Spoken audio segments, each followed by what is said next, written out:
Hello. Um, Thank you for joining me today. I'm going to be reading you guys a story. Um, and I'm sure many of you guys are aware of the Diary of a Wimpy Kid series. Here I have The Last Straw. It's pretty old now. I don't know what year it is, but I guess inside. Anyways, yeah, I hope it's relaxing for you guys. I hope it sounds nice. That's the whole point of this. I love the hardback cover. Hopefully you guys do.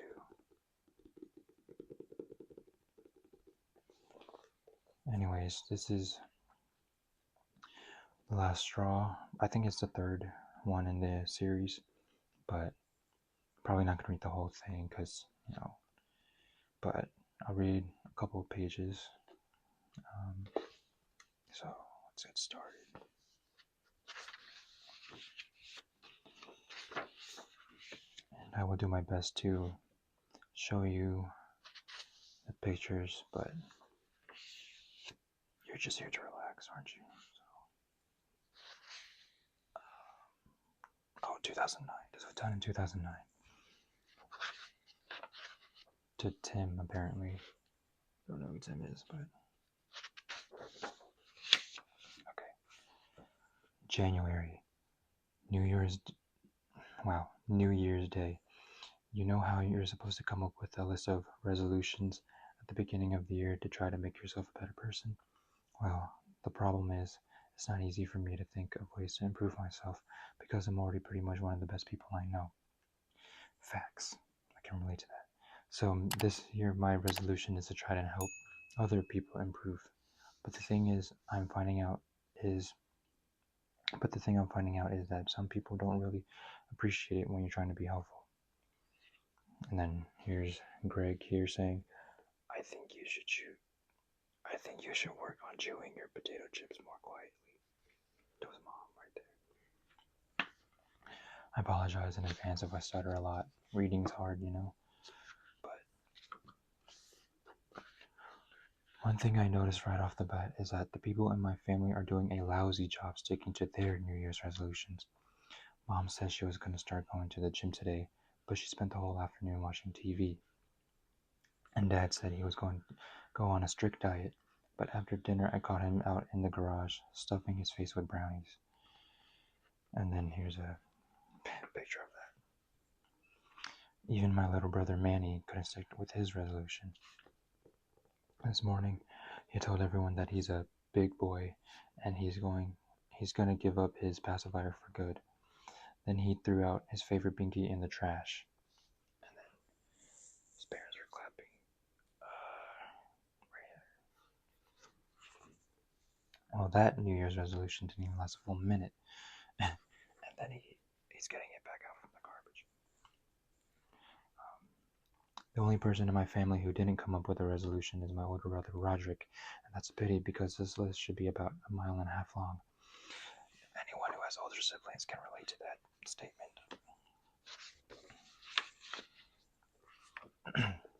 So I decided to come up with a program to help Roderick be a better person. I called my plan 3 strikes and you're out. The basic idea was that every time I saw Roderick messing up, I'd mark a little X on his chart. Well, Roderick got all 3 strikes before I even had a chance to decide what "you're out" meant. 3 strikes. Such an older brother thing to do. I'm an older brother myself, but so I relate to this a little bit. Anyway, I'm starting to wonder if I should just bag my resolution too. It's a lot of work, and so far I haven't really made any progress. Besides, after I reminded Mom for like the billionth time to stop chewing her potato chips so loud, she made a really good point. She said, everyone can't be as perfect as you, Gregory. And from what I've seen so far, I think she's right. I haven't read this book in a while, so it's all coming back to me. Thursday. Dad is giving this diet thing another try, and that's bad news for me. He's gone about 3 days without eating any chocolate, and he's been super cranky. The other day, after Dad woke me up and told me to get ready for school, I accidentally fell back asleep. Believe me, that's the last time I'll make that mistake. Here's a picture of that. Wake up. Not you guys, don't wake up. Go to sleep. Anyone can relate to this. I mean, I hope you can't relate to this, but I'm pretty sure a lot of us can relate to that. Part of the problem is that Dad always wakes me up before Mom's out of the shower, so I know that I still have like 10 more minutes before I need to get out of bed for real. That's relatable. Like, we get up at a certain time, but then we like 5 or 10 more minutes. But yesterday I came up with a pretty good way to get some extra sleep time, without making Dad mad. After he woke me up, I took all of my blankets down the hall with me and waited downstairs outside the bathroom. Wow, after he woke me up, I took all of my blankets down the hall with me and waited outside the bathroom for my turn in the shower. Then I lay right on top of the heater vent. And when the furnace was blowing, the experience was even better than being in bed. Here's that. Not a bad idea, honestly. The problem was, the heat only stayed on for about 5 minutes at a time. So when the furnace wasn't running, I was just laying there on this cold piece of metal. Here's that. Honestly, it wouldn't be cold if the heat was just on. And this morning, while I was waiting for Mom to be done with her shower, I remembered someone gave her a bathrobe for Christmas. So I went into her closet and got it. Let me just say that was one of the smartest moves I ever made. Wearing that thing was like being wrapped in a big fluffy towel that just came out of the dryer. In fact, I liked it so much I even wore it after my shower. I think Dad might have been jealous he didn't come up with the robe at first, because when it came to the kitchen table, he seemed extra grumpy.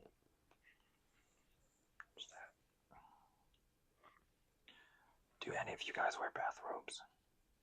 I mean, they're comfortable. I used to have one, but I tell you, women have the right idea with this bathrobe thing. Now I'm wondering what else I'm missing out on.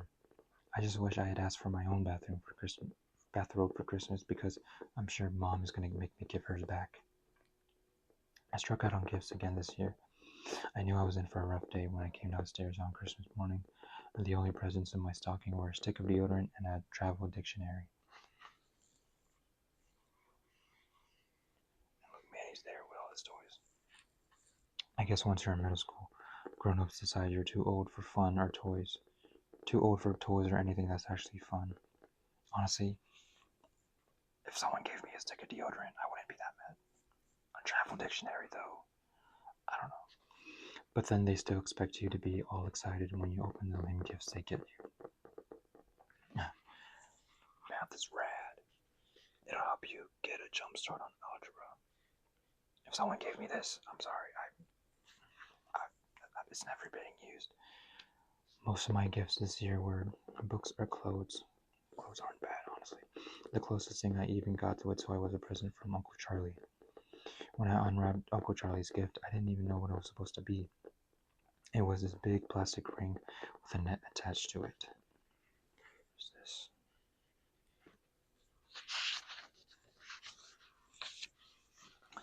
Uncle Charlie explained that it was a laundry hoop for my bedroom. He said I was supposed to hang the laundry hoop on the back of my clothes, and that it would make putting away my dirty clothes fun.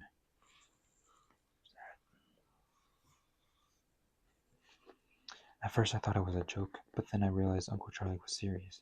So I had to explain to him that I don't actually do my own laundry. I told him I just throw my dirty clothes on the floor, and Mom picks them up and takes them downstairs to the laundry room. Oh, that's not a good idea. I don't do that. I do my own laundry, because I'm a big boy. Then a few days later, everything comes back to me in nice folded piles. I told Uncle Charlie he should just return the laundry hoop and give me cash so I can buy something that I actually use. That's when Mom spoke up. She told Uncle Charlie she thought the laundry hoop was a great idea. Then she said that from now on I'd be doing my own laundry. So basically, it ends up that Uncle Charlie got me a chore for Christmas. It really stinks that I got such crummy gifts this year. I put in a lot of effort buttering people up for the last few months, and I thought it would pay off on Christmas. Here's him doing some chores, shuffling some snow. Anyone who shovels snow knows that it sucks. Now that I'm responsible for my own laundry, I guess I'm kind of glad that I got a bunch of clothes. I might actually make it through the whole school year before I run out of clean stuff to wear. Monday. When me and Rowley got to our bus stop today, we found a nasty surprise. There was a piece of paper taped to our street sign, and it said that effective today, our bus route would be rezoned. And that what that means is now we have to walk to school. I'm glad I don't have to deal with this anymore, man. Being out there in the cold. Well, I like to talk to the genius who came up with that idea, because our street is almost a quarter of a mile from the school. Me and Rowley had to run to make it to school on time today. And what really stunk was when our regular bus passed us by, and it was full of kids from Ruley Street, the neighborhood right next to ours.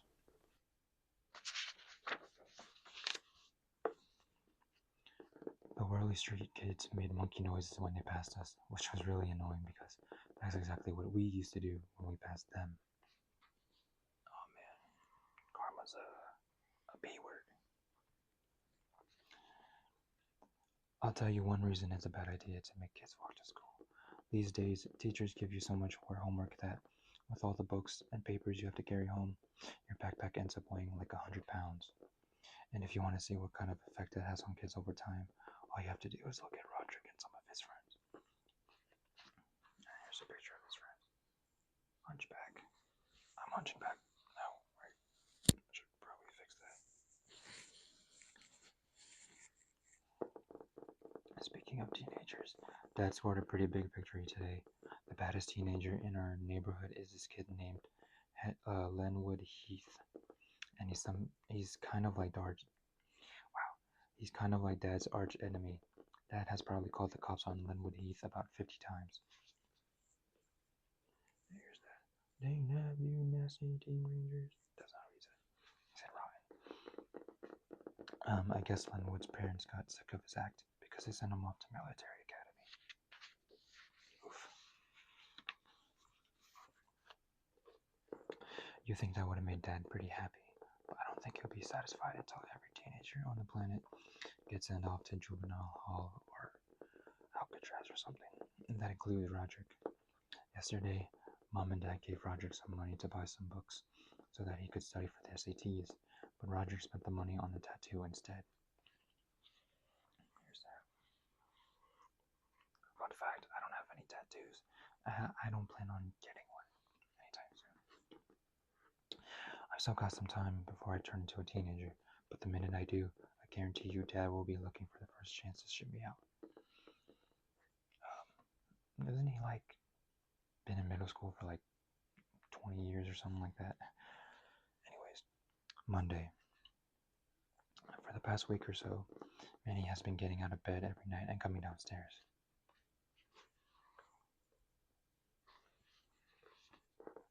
Instead of putting him right back to bed, Mom lets Manny sit with us and watch TV. It's not really fair because when Manny is with us, I'm not allowed to watch any of the shows I like. All I can say is when I was a kid, there wasn't any of this getting out of bed stuff.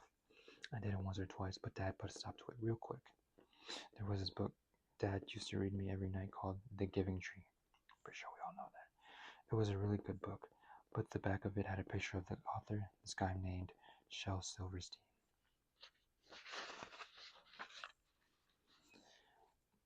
But Shel Silverstein looked more like a burglar or a pirate than a guy who should be writing books for kids. Here's that picture. Honestly, he's not wrong. Dad must have known that picture kind of freaked me out, because one night after I got out of bed, Dad said, "If you get out of bed again tonight, you'll probably run into Shel Silverstein in the hallway." Way to traumatize your kid. That really did the trick. Ever since then, I still don't get out of bed at night, even if I really need to use the bathroom. I don't think Mom and Dad read any Shel Silverstein books. Kind of a tongue twister, which probably explains why he keeps getting up out of bed after they put him to bed. I butchered that sentence. I've heard some of the stories Mom and Dad read to Manny, and let me just say that the people who write these books really have a racket going.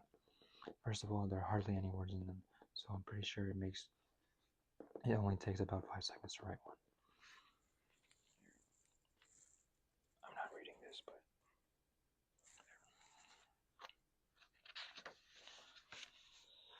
okay. I told Mom what I thought of Manny's books, and she said that if they were so easy to write, then I should try writing one myself. So that's exactly what I did. Trust me, it wasn't hard either. All I have to do is make up a character with a snappy name, and then make sure the character learns a lesson at the end of the book. Now all I need is mail this thing off to a publisher and wait for the money to start rolling in. Honestly, it's a matter of reading a book within a book. What's up, Mr. Sharp? I'm not gonna read it, but anyway. See what I mean? I guess you guys don't notice. Switch ankles here. Whoa. See what I mean? The only thing I noticed after I finished the book was that I forgot to make it rhyme, but the publisher is gonna have to pay me extra if they want that. Okay, let's go a little bit more here. Saturday. Well, after spending the last 2 weeks walking to school, I was really looking forward to kicking back and doing nothing for 2 days. The problem with watching TV on Saturday is that the only thing that's on is bowling or golf. Plus the sun comes through our glass sliding window and you can barely see the TV anyway. That's spare day. Today I wanted to change the channel, but the remote was on top of the coffee table. I was all comfortable with my bowl of cereal in my lap, so I didn't really want to get up. Oh, that's the worst. But I don't watch TV anymore. I watch things on my iPad or computer now. I tried to levitate. Whoa, I tried using the force to make the remote levitate to me, even though I've tried it a million times before and it's never worked once. We've all done this. Today I tried for about 15 minutes and concentrated really hard, but no luck. I just wish I had known that Dad was behind me the whole time. It's funny. Dad told me I was going to have to go outside and get some exercise. I told Dad I exercise all the time, and just this morning I used the bench press he got me. But I should have come up with a more believable excuse, because it was pretty obvious that wasn't true. Now I have my own gym in the basement, so see, the reason Dad is on my case about exercise and all is that because he got his boss named Mr. Warren, and Mr. Warren has 3 boys who are these crazy sports fanatics.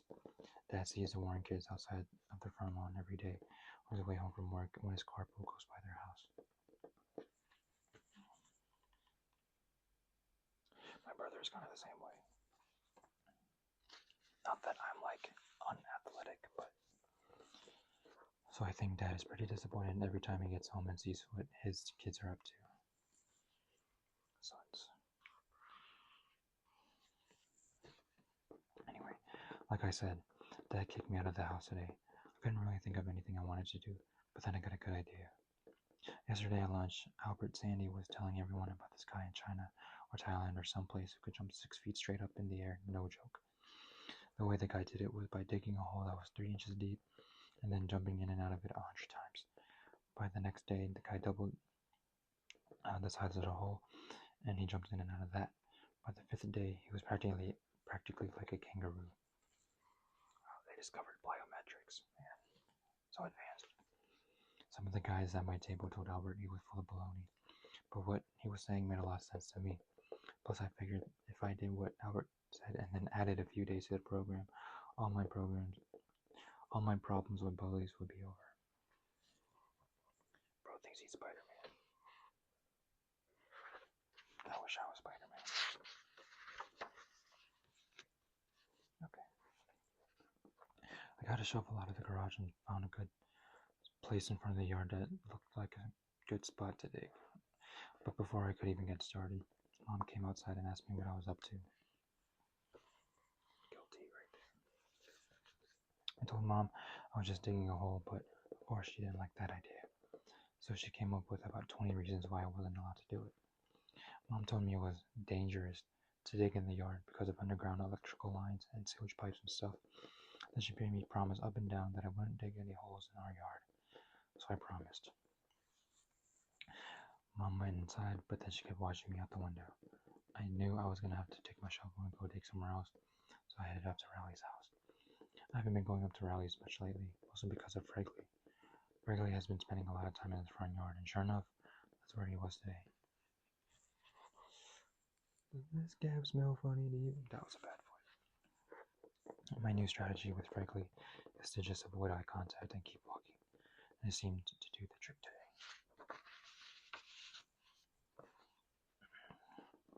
When I got to Riley's, I told him my idea and how the two of us would be practically ninjas if we stuck with this whole jumping program I planned out. But Riley didn't seem so hot on the idea. He said his parents might get mad if we dug a 10-foot hole in his front yard without asking them, so he was going to have to get their permission first.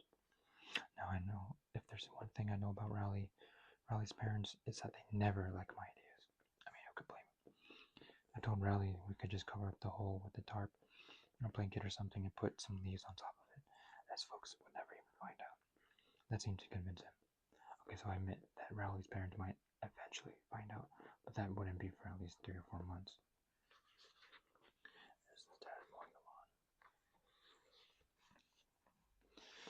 Me and Riley found a good spot in the front yard to start digging, but we ran into a problem right away. The ground was pretty much frozen solid, and we could hardly even make a dent. I spent a few minutes trying before I handed the shovel over to Riley. He couldn't really make any progress either, but I gave him an extra long turn so he could feel like he was contributing to the project. Wow, what a friend, man. Riley got a little bit further than I did, but when it started to get dark out, he gave up. I guess we'll have to take another crack at this thing tomorrow. Okay. I think I'm going to leave it there. Hope you guys are nice and relaxed now. Hope you enjoyed your bedtime story. I wish you guys a good